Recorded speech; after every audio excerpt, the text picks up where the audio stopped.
So hey guys, ఈరోజు అయితే check చేస్తున్నాను ఎలా ఉందో. సో ముందుకెళ్ళి చూద్దాం. So hey guys, welcome back to I think day 29 or 30 అనమాట. సో ఈరోజు టాపిక్ వచ్చేసరికి ప్రొటెస్ట్ గురించి మాట్లాడదాం. సో అన్నీ అయిపోయింది కదా, ఇప్పుడే మాట్లాడతావు అనుకుంటారేమో. సో ఇది ఇప్పుడే కాదనమాట, ఫ్యూచర్లో కూడా మనకి పనికొచ్చే అవకాశాలు అయితే ఉంది. ప్రొటెస్ట్ అంటే అసలు ఏంటి, మనం పార్టిసిపేట్ చేయవచ్చా లేదా అని ఆల్రెడీ ఒక 2 వీడియోస్ అయితే నేను తీసి పెట్టాను. బట్ కొంచెం డౌట్ అయితే ఉంది. సో దాన్ని ఇప్పుడు క్లారిఫై చేయడానికి నేను జస్ట్ ఈ టాపిక్తో తీసుకొచ్చాను.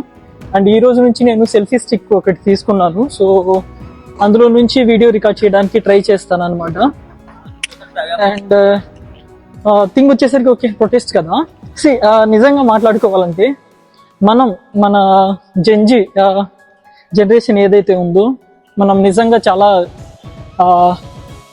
గ్రేట్ అనే అనుకోవచ్చు. అంత ఈజీ కాదు. ఒక Indian government, not only actually మనది చాలా స్ట్రాంగ్ గవర్నమెంట్.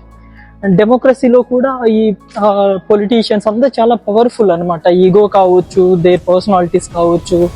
అండ్ ఏంటంటే ఒక హైరార్కీ బిల్డ్ చేసుకున్నారు, ప్యాట్రియార్కీ లాగా. మేమే ఉండాలి, మేమే, ఇంకా ఎవరు ఉండకూడదు అలా అన్నట్టు. సో ఎనీవే ఇప్పుడు ఆ గవర్నమెంట్ కి తెలిసి వచ్చింది, బీజేపీ గవర్నమెంట్ అనమాట. నేను చాలా న్యూట్రల్ అనమాట. ఆ గవర్నమెంట్ ఈ గవర్నమెంట్ అని సంథింగ్ అవేం లేదు, చాలా న్యూట్రల్ అనమాట మన మెంటాలిటీ అండ్ పర్సనాలిటీ. సో నాకు ఇప్పుడు అర్థమైంది ఏంటంటే, నేను రీసెర్చ్ చేశాను అనమాట.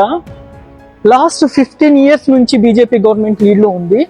కానీ ఏంటంటే ఎవ్వరు రిజిగ్నేషన్స్ ఇలా ఎవ్వరు ఇవ్వలేదన్నమాట. సో అది థింగ్.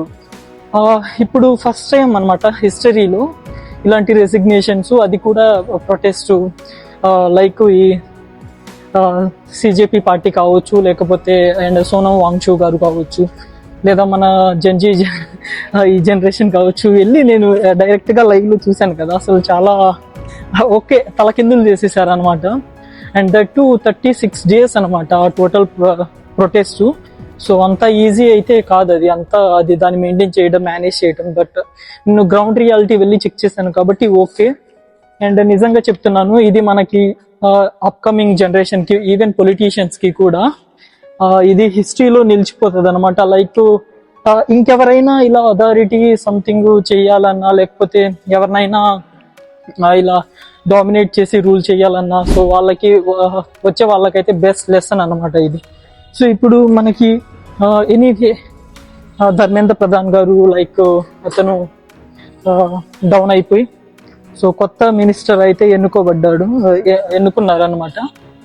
సో ఇప్పటి నుంచి అయినా ఇలాంటివి రాకూడదు. అండ్ ఫ్యూచర్లో కూడా ఇలాంటివి వచ్చినా మనం మన గొంతు అనేది రైజ్ అవుతుంది. యాక్చువల్లీ కాంటెక్స్ట్ చూసుకుంటే మన చుట్టూ సరౌండింగ్ అనమాట. నేపాల్ నుంచి స్టార్ట్ అయింది. నేపాల్లో కూడా గవర్నమెంట్ కొలాప్స్ అయింది due to this protest. And వాళ్ళ ప్రొఫైలు నేను అప్పుడు స్టడీ చేశాను అనమాట. రాజకీయ నాయకులు వాళ్ళ ప్రొఫైల్ చాలా హై లెవెల్లో చూపించడం, అండ్ దట్ టు ఇలాంటివి ఏం కనిపించకుండా ఉండటం. అంటే పీపుల్స్ కి ట్రాన్స్పరెన్సీ, అకౌంటబిలిటీ మెయింటైన్ చేయలేదు. సో దట్స్ వై అలా వచ్చింది, వాళ్ళ గవర్నమెంట్ కూడా పడిపోయింది. అండ్ అలాగే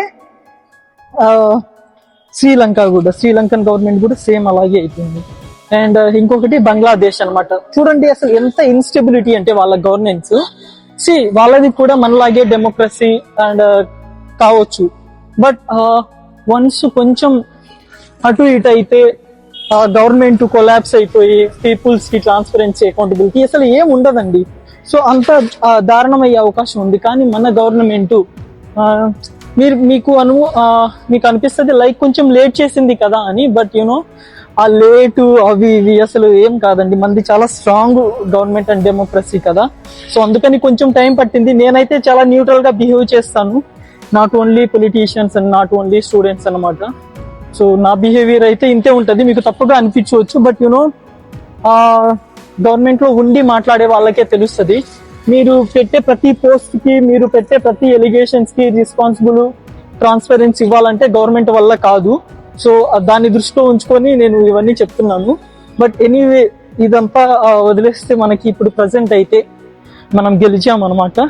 so upcoming generation and upcoming leaders, politicians వీళ్ళందరూ అనుకునేది ఒక్కటే అనమాట, నెక్స్ట్ గవర్నమెంట్తో పెట్టుకుంటే మామూలుగా ఉండదు అని. ఇది జస్ట్ బిగినింగ్ లానే ఉంది. సో దీనివల్ల ఏమైందంటే ప్రతి స్టేట్లో ఒక భయం అనేది స్టార్ట్ అయింది. ఆ భయంతోనే అన్నీ స్టార్ట్ అయింది అనమాట. సో ఇంకా నెక్స్ట్ అప్కమింగ్ డేస్లో వేరే ఎవరైనా ఏమైనా చెయ్యాలి అంటే అంత ఈజీ కాదు. అండ్ వాళ్ళకి ఒక ట్రాన్స్పరెన్సీ అనేది ఉంటుంది. సో దీని నుంచి మనం నేర్చుకోవాల్సిన మెయిన్ గిస్ట్ వచ్చేసరికి ఇదే. సో ఇంతకుముందు ఫోన్ పట్టుకున్నప్పుడు అంత భయం లేదు, కానీ ఇప్పుడు సెల్ఫీ స్టిక్ విత్ ఫోన్ ఇవన్నీ చూస్తే చాలా ప్రొఫెషనల్ యూట్యూబర్ అనుకుంటున్నారు ఏంటో. బట్ వాళ్ళు ఏమనుకున్నా I just don't care. And వచ్చేసింది. ఐ థింక్ ఓకే, ప్రొటెస్ట్ గురించి బాగానే చెప్పాను అనుకుంటున్నాను. సో ఎలా రికార్డ్ అవుతుందో ఏంటో, వాట్ ఎవర్. Thank you.